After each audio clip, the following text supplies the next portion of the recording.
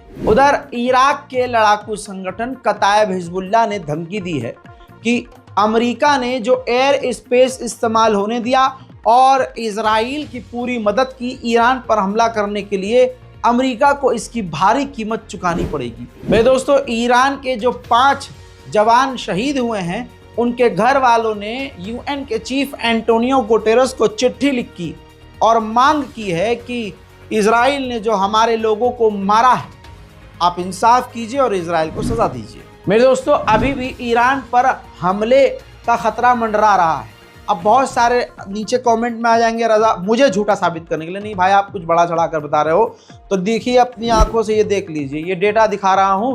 Iran अपनी security के लिए लगातार अपने आसपास के इलाकों में जासूसी ड्रोन उड़ा रहा है, नजर रखने के लिए कि कोई ऐसी हरकत अमेरिका के कुत्ते या इजराइल के जानवर ना करें या इजराइल ना करे, क्योंकि ईरान को पता है कि हमले का खतरा है। जब पब्लिक में आपको और मुझ जैसे इंसान को सब कुछ पता है कि ईरान के खिलाफ क्या कर सकता है इजराइल, तो क्या ईरान को नहीं पता होगा? ईरान के पास भी तो भाई इंटेलिजेंस है। इस साल लगभग 92 कार्गो जहाज भर के इजराइल ने हथियार भर के 92 कार्गो जहाज अजरबैजान भेजे हैं। इसीलिए ही तो अजरबैजान से बुरी तरह से ईरान चिढ़ता है। और अजरबैजान भी कोई मुसलमानों का सगा नहीं बल्कि यहूदियों का ही साथी है। इजराइल का एयरबेस मौजूद है, मिलिट्री बेस मौजूद है अजरबैजान में। 92 कार्गो जहाज इस साल में पूरे भर के हथियार इजराइल ने अगर अजरबैजान भेजे हैं तो लड्डू पेड़े बनाने के लिए तो नहीं भेजे होंगे। उस अजरबैजान के भी बेस से वो कहीं ना कहीं और ख़ासकर ईरान पर हमला करने की प्लानिंग कर ही रहा होगा। वहीं मेरे दोस्तों, 62% यहूदी इजराइल के ये मानते हैं और ये चाहते हैं कि ईरान के न्यूक्लियर पावर प्लांट को, सिस्टम को ख़त्म कर देना चाहिए। ये खौफ है और डर अच्छा है इनका। मेरे दोस्तों, इजराइल के चैनल 12, ये नीचे वाली लाइन देखिए, ये नीचे लाइन में ब्रेकिंग न्यूज़ में चला रहे हैं और बता रहे हैं कि ईरान के supreme leader Ayatollah Sayyid Ali खामनाई ने ऑर्डर दिया है अपनी सेना को कि इजराइल पर कार्रवाई करो, हमला करो। तो मेरे दोस्तों, दूसरी तरफ ईरान ने एक बड़ा कदम उठाया और मोटोरोला के मोबाइल फोन्स और डिवाइसेस को बैन कर दिया है, क्योंकि इन डिवाइसेस के जरिए इजराइल ईरान पर अटैक कर सकता है और इसका इस्तेमाल जासूसी के लिए भी कर सकता है। फिलहाल इस ईरान स्पेशल रिपोर्ट में अभी तक के लिए इतना ही।